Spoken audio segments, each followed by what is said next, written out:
Bismillahirrahmanirrahim. La in syakartum la azidannakum wa la in kafartum inna azabi lasyadid. Wa qala Rasul sallallahu alaihi wasallam haqqul walad ala walidihi salas ayusammi bi khairil asma wa yu'allimahul Qur'an wa ayyuzawwijahu idza balagh.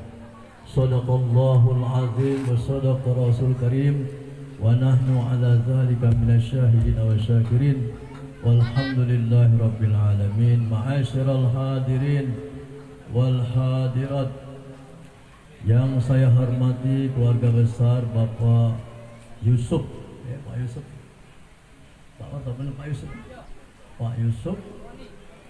Pak Yusuf Roni, Bapak Yusuf Roni, keluarga besar yang saya hormati, dan juga ayah kandung yang sama-sama kita tadi mendengarkan telah diresmikan namanya, ayah kandungnya Ananda Khalilafania Al-Mekkah, yaitu Bapak Dwi Sutrisno, sekeluarga besar. Para alim ulama, tokoh masyarakat, tokoh agama, Pak RT, dan juga tadi Bapak siapa tadi yang Kepala Dinas ya, Bapak tadi ya, Kepala Dinas, dan pejabat-pejabat yang lain yang tidak bisa saya sebutkan satu persatu tanpa mengurangi rasa hormat dan takzim saya kepada beliau-beliau semua. Bapak Ibu dan sekalian, menjelang siang ini saya diminta untuk menyampaikan sedikit nasihat tentang bagaimana kita mensyukuri mendapat anugerah seorang anak. Bapak Ibu sekalian, waktu sudah siang, tidak bakal lama guys. Ya. Anak ini Bapak Ibu sekalian, pertama ibu-ibu.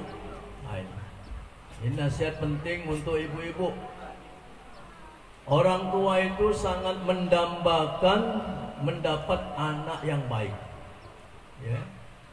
Anak yang bakal nanti kalau dia besar menyejukkan mata kedua orang tuanya.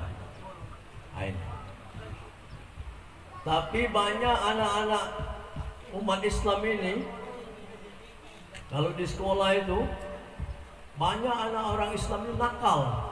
Ya hadirin sekalian, apa yang menyebabkan anak orang Islam nakal? Ya, tanya kita kan? Ya. Kata alim ulama, anak itu nakal pertama pengaruh dari ibunya. Ibunya dulu, pengaruh dari ibunya. Maka ibu ini banyak dijelaskan dalam kitab, sangat menentukan kesolehan anak-anak. Kalau ibunya soleh, ibunya baik, anaknya pasti jadi baik. Ya, mengapa demikian? Karena anak ini dekat sekali dengan ibunya. Ya, pertama, bapak sebagai suami memberikan bibit. Apakah bibitnya itu bibit yang unggul atau tidak? Nah ini harus saya. Bapak juga cukup menentukan juga bapak nih. Ya, maka dari itulah yang paling penting itu pada waktu akad nikah itu, ya, terutama pengantin, kedua pengantin itu dites dulu dia itu, pacak tak dia berdoa sebelum dia berhubungan suami istri. Nah itu, jadi P3 itu tanya dulu, kau ini bisa tak doa? Doa sebelum kamu berhubungan itu nah. Kata kiai saya, kalau seorang suami malam pertama dia sudah diakad nikahkan, pas waktu beliau mau campur dengan istrinya, dia lupa, apalagi dia tidak tahu. untuk membaca doa Allahumma jannibna syaitan wa jannibis syaitan ma razaqtan. Kalau dia lupa atau dia tidak tahu bacaan ini, alamat anak itu mendapat bibit yang buruk. Hadirin sekalian, kalau tidak baca doa itu, tinggal kita pikir. Maka kalau ada anak nakal, saya yakin dulu orang tuanya waktu berhubungan tidak baca doa. Maka dari itulah penting, ya. Jadi kalau mau nikah, ibu-ibu, ya, calon menantu itu ditanya, baca, tidak tahu dia berdoa. Tidak. Kaget kalau berhubungan sama istri kau tidak berdoa. Tahu-tahu jadi, maka anak itu cikal bakal tidak baik. Anak itu. Kenapa? Karena dia sudah dicampuri oleh syaitan. Ini hadirin sekalian. Ini yang paling penting. Jadi yang menyebabkan anak itu baik atau tidak, pertama kali adalah perhubungan antara suami istri pada waktu pertama kali. Ya hadirin sekalian. Apalagi sampai anak itu lahir karena perbuatan orang tuanya di luar nikah, tambah kacau lagi. La haula wala quwwata illa billah. Nah, ini saya jelaskan aja. Sebab jarang orang kalau nyampaikan seperti ini, kadang-kadang takut kaget wong tersinggung. Ini enggak baca tersinggung ini ibu-ibu. Ya, lebih baik kita per-peran baik. Ya. Saya itu kalau ngatasi ada anak saya nakal, saya langsung khawatir, ya Allah, jangan-jangan ini orang tuanya tidak berdoa, anaknya ini, bandelnya anaknya. Inilah hadirin sekalian, maka penting, ya. Saya sempat, ada yang bertanya sama Kiai, Pak Kiai, apa yang disampaikan oleh Pak Kiai tadi ternyata itu kenal dengan saya. Nanya dia, bagaimana cara ngatasinya? Kalau sudah terlanjur kita punya anak, dulu kita belum taubat, artinya dulu masih sembarangan, masih sembrono, akhirnya jadilah anak. Betul, anak saya nakal. Bagaimana cara menanggulanginya Pak Kiai? Pasti ada solusinya.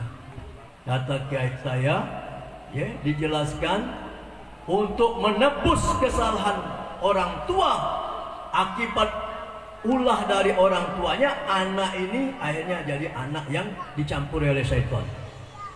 Bagaimana cara ngatasinya? Kata Kiai saya, diberi amalan baca Bismillahirrahmanirrahim setiap hari 1000 kali.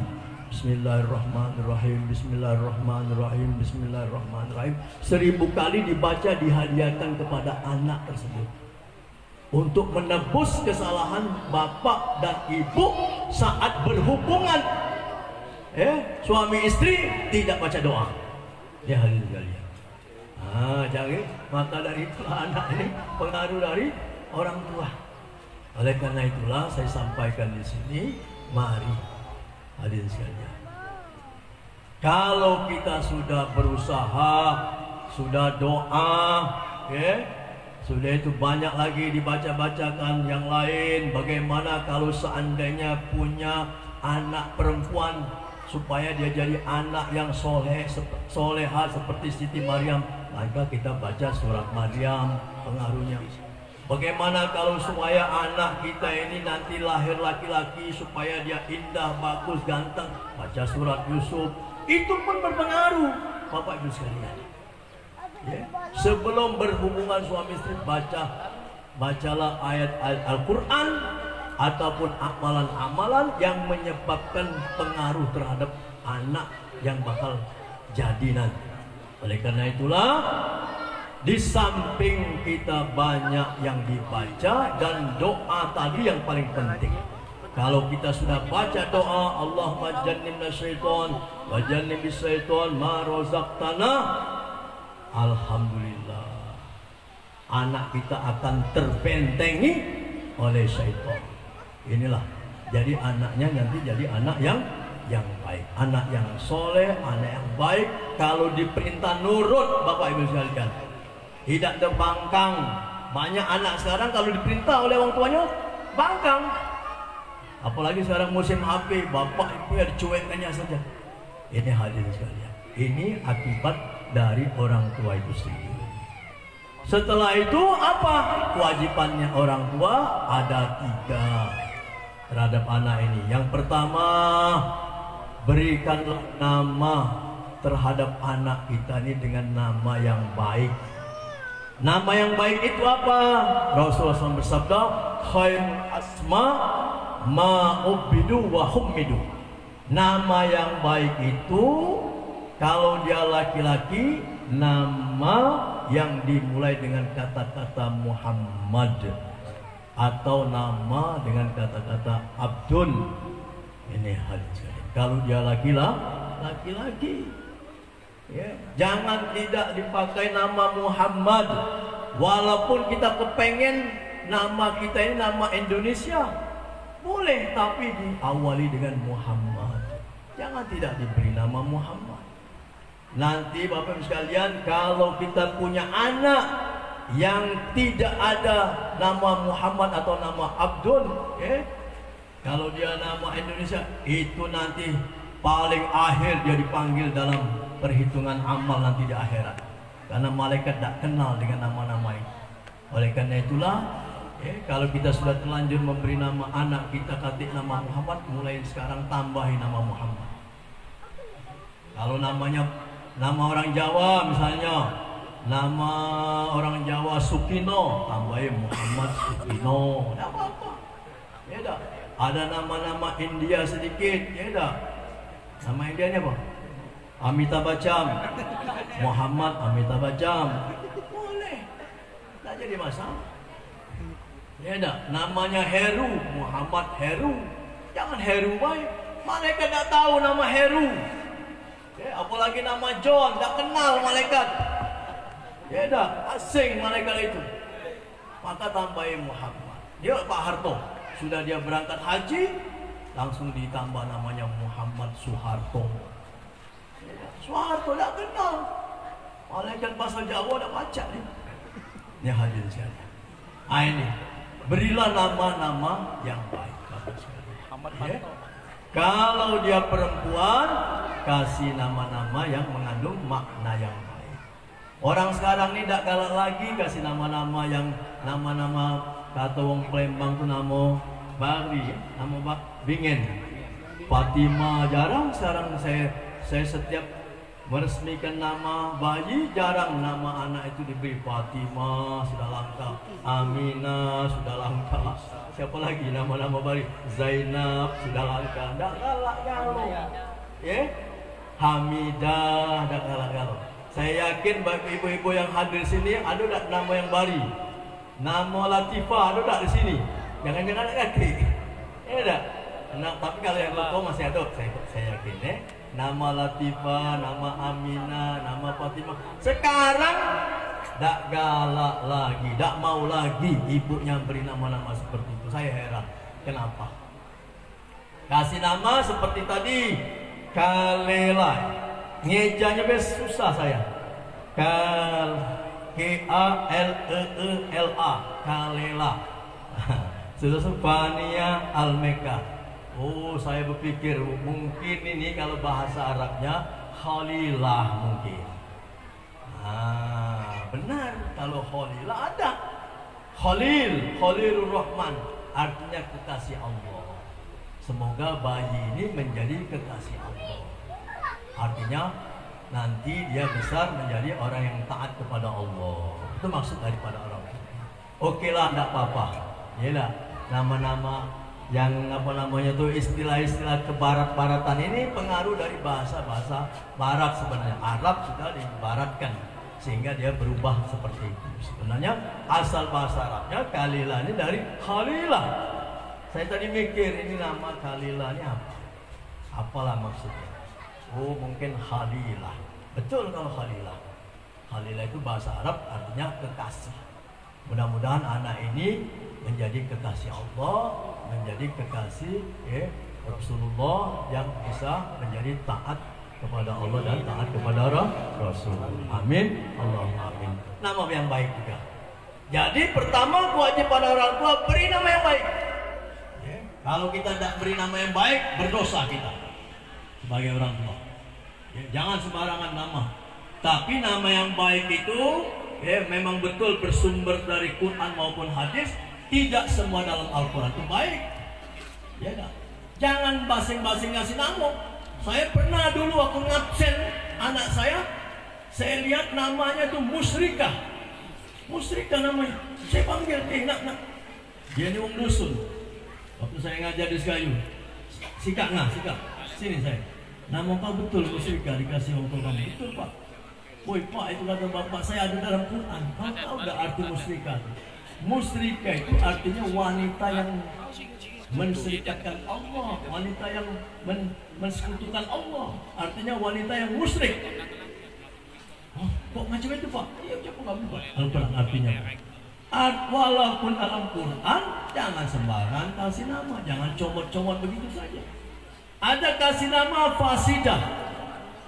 Dikasih nama Fasidah. Apa itu asli Fasidah? Memang kelihatannya bahasa Arab, ada dalam Quran.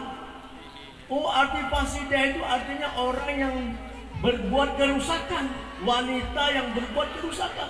Masa kamu dikasih nama orang tua kamu? Ganti, saya bilang. Pak, bagaimana sudah tercatat di ijazah? Tidak apa-apa, ijazah teruskan. Tapi kamu secara rohani, kamu harus dirubah nama kamu menjadi nama yang baik. Ini hadirin sekalian. Jadi kalau nama-nama anak kita tidak bagus, diganti ibu-ibu. Ya. Panggil orang masjid, panggil orang, minta diresmikan, minta doakan. Supaya nanti diganti di Lauhil Mahfuz sana. Di catatan Allah sana nama kita ini sudah ada semua. Kalau nama kita nama yang buruk, di sana tidak enak. Malaikat nggak kenal nama siapa ini. Nah, maka dari itulah saya tadi sudah sampaikan, kalau nama kita nama Indonesia, nama Barat atau nama India, nama apa saja, kasih Muhammad, tidak jadi masalah. Kalau perempuan, kasihlah nama-nama yang mengandung makna yang kedua, apa kewajiban orang tua setelah memberi nama yang baik? Tidak cukup beri nama baik, harus mengajarkan Al-Quran orang tuanya. Ya, ibunya, bapaknya, jangan menyerahkan kepada apa tuh di masjid belajar apa namanya? TPA, belajar taman Al-Quran.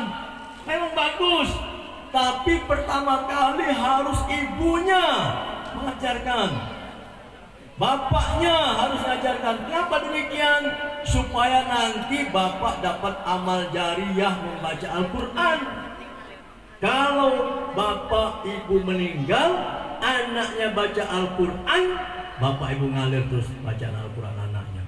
Cuma kalau bapak tidak mengajarkan, yang ngalir kepada guru ngajinya. Maka dari itu jadi bapak ibu harus belajar Al-Quran juga.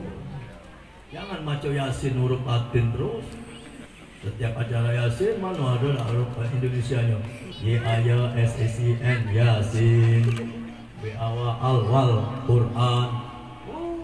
Sampai tahun 2024 nanti kemajuan. Nah, bapak semua ya, yang dengar ini, tolong belajar Al-Quran. Sebelum mati belajarlah Al-Quran. Wajib belajar Al-Quran tuh. Kalau tidak belajar Al-Quran berdosa. Nah, lebih baik saya sampaikan dia terus terang. Jangan enak-enak, tidak apa-apa, nanti mati masuk surga, tidak bisa. Yes. Wajib belajar Al-Quran, harus berusaha dulu. Saya ini sudah pelat, susah lidah saya. Belajar berusaha sedikit-sedikit apa-apa. Panggil ustaz, panggil kiai, bayar ustaz. Ya dah, macam itu. Jangan bahasa Inggris pinter, maca Quran lancar, maca Quran lancar, maca Qurannya tidak lancar. Ya Allah, na'udzubillah. Oleh karena itulah kewajiban orang tua yang kedua, harus mengajari anaknya Al-Quran. Yang terakhir kewajibannya, kalau dia sudah dewasa, Pak Yusuf kalau dia sudah dewasa, digiring siapa bakal jadi teman hidupnya. Saya lihat Pak Yusufnya anak menantunya orang baik semua ini. Ya, si siapa nih? Parto, mana Parto? Oh itu Parto tuh, ini bagus ini. Nah, Pak Yusuf ini pinter nyari menantu. Ya dah. Macam itu, cari menantu yang taat. Nyari menantu kok tidak pernah sembahyang. Oh basingnya baik nyari mantu. Ya ibu-ibu jangan lihat dulu dia ini orang kaya apa bukan. Jangan lihat di sholatnya enggak orang ini. Punya menantu enggak pernah sembahyang. Kaget kalau ibu mati tidak disolat di jenazah, pacak besok jenazah. Menantu yang enggak pacak semua sholat. Betul tak Pak Yusuf? Ini Parto bagus. Ini tadi duit tadi saya lihat dari wajahnya wajah orang sholat. Ya. Alhamdulillah punya menantu, punya anak perempuan, semuanya menantunya orang taat. Apalagi sampai dia orang masjid, orang pengajian, orang majlis taklim. Ini Parto ini sering hadir di majlis saya. Saya bisa berdiri di sini karena sebab dia yang mengundang saya. Ini beliau ini hadir di majlis taklim saya di Tangan Teramat sana. Nah itu. Alhamdulillah punya menantu Pak Usuk orang baik semua. Nah bapak-bapak ibu-ibu punya tidak menantu yang baik? Yang sholat terutama. Kakek dulu soal harto tuh. Ini banyak mandang harto kalau anggota dewan. Oh, ajulah tak apa jadi menantu aku jadi anggota dewan. Nah anggota dewan. Ya Allah, semayang itulah gawanya nggak korupsi itu. Jadi anggota dewan. Meres-meresik apa namanya kantor-kantor dinas semua. Ya Allah. Oleh karena itulah hadirin sekalian, maaf kalau ada anggota dewan sini tanya Pak Dinas tadi. Sering itu orang dewan-dewan ini datang. Kepala dinas itu ketakutan kalau orang dewan. Nak minta bagian lagi. Nah hadirin sekalian, maka dari itulah kita perlu orang-orang yang ibadah. Mungkin sudah jam berapa ini? Saya ini asik jadi lagu ibu lagi ibu-ibu tambah. Ini merutuk terus Ustaz ngantoi terus. Tidak dong ini saking sayangnya saya kepada bapak ibu-ibu sebelum kita meninggal nih kita perbaiki kita ini sedikit-sedikit jadi orang baik. Tidak ada nggak main-mainnya terus. Kaget meninggal kita meninggal yang husnul khotimah membawa iman. Ya dah cara orang tua ceramah junilah anggap ini apa namanya dulu dah anak-anak saya sendiri ya Allah saking sayangnya. Oleh karena itulah mudah-mudahan kita semua yang hadir sini dalam rahmat Allah, dalam ampunan Allah, dalam kasih sayang Allah sehingga nanti kita semakin bertambah usia kita, semakin mendekati ajal kita menjadi orang-orang yang sukses dunia dan akhirat. Amin. Allahumma amin. Itu saja mungkin kurang lebihnya mohon maaf. Wabillahi taufiq wal hidayah. Assalamualaikum warahmatullahi wabarakatuh.